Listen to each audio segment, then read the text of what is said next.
Hi అండి. ఈరోజు నేను మీకు పండు మిర్చితో ఒక కర్రీ చూపిస్తాను. మామూలుగా అందరూ పండు మిర్చితో పచ్చడి చేసుకుంటారు గదా! నేను ఈరోజు మీకు డిఫరెంట్‌గా మసాలా కర్రీ చూపిస్తాను.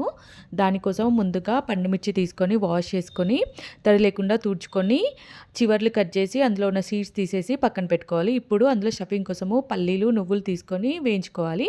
ఇప్పుడు వేయించుకున్న పల్లీలను, నువ్వులను ఒక మిక్సీ జార్‌లోకి తీసుకొని అందులో 4 వెల్లుల్లి, పసుపు, ఉప్పు, కారము, ధనియాల పొడి, జీలకర్ర పొడి, అలాగే చింతపండు, బెల్లము, ఒక 3 ఇలాచీ ఏసుకోవాలి. ఇలాచీ ఏంటంటే డిఫరెంట్ టేస్ట్‌నిస్తుంది.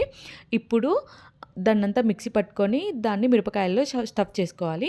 ఇప్పుడు ఒక పాన్ పెట్టుకొని పాన్ హీట్ అయ్యాక ఆయిల్ వేసుకొని ఆయిల్‌లో మనం స్టఫ్ చేసుకున్న మిరపకాయలని వేసి 10 నిమిషాల పాటు మగ్గనివ్వాలి.